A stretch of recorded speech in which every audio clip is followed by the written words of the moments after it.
Chapter 7 The Saint of France. The fire in Rouen Square has long been extinguished, but its ashes were not lost to time. They rode the wind across the Seine, slipped through ancient streets and the plains of France, and settled in the hearts of millions. Jeanne d'Arc was no more, but her image, her spirit, and her eternal vow lived on beyond time. 1. The second trial, justice, belated after Jeanne's death, the French people's grief did not fade. Despite suppression, questions began to rise. Was she truly a heretic? Or merely the victim of a political execution? In 1455, Charles VII, now a secure king upon the throne, Jeanne had given him ordered the reopening of her case, a belated attempt to atone for abandoning the girl who had crowned him. It was known as the trial of rehabilitation.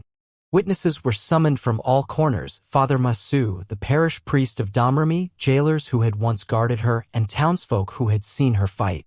All testified to the same: Jeanne, brave, pure, wise, and not a heretic.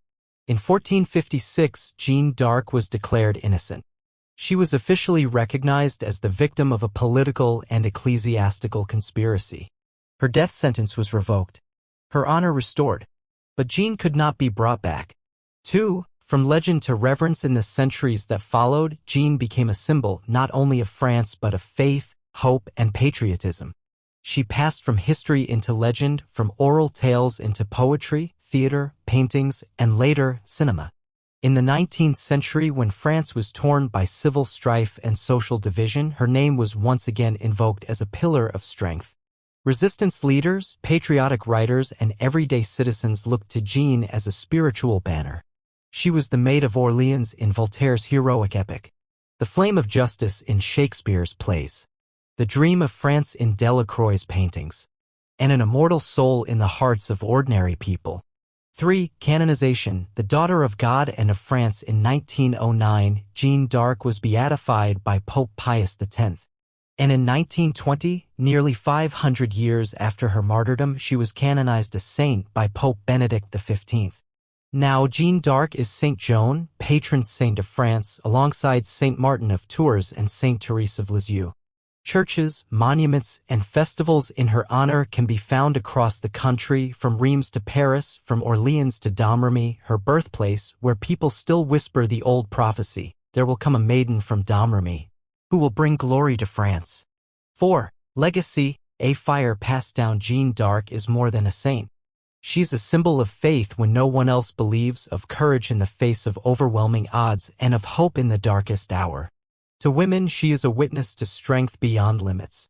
In an era where women were barred from bearing arms, from speaking out, from stepping onto the battlefield, she did all that and more. To the young, she is a model of noble purpose, where age 17 is not just a time for dreams, but the beginning of a great destiny. To those wrongfully condemned, Jeanne is a companion in the dungeon, one who knows the ache of being misunderstood by the world and who remained pure until the end. 5. Jeanne in the heart of France. Every year, on May 30th, the day of Jeanne's execution, France commemorates her as a symbol of national spirit. Children learn of her as a hero. Veterans lay wreaths at her statues. And the church bells of Domremy still ring, as if to remind the world that Jeanne d'Arc once walked among us. No throne, no palace, no personal army, only a dream, a faith, and a voice from heaven. Jeanne did not live to see France reborn, but France lives because of her. Epilogue. A whisper from the ashes. People ask, how could a shepherd girl change the fate of a nation? The answer lies not in strategy or steel, but in courage that needs no reason, in eyes that saw beyond any field she ever walked, and in a heart unwavering even in the flame. Jeanne d'Arc, the saint of France, the daughter of God, and the undying fire of freedom. Lord, forgive them. They do not know they have burned a saint. A remark by an English soldier at Rouen, 1431.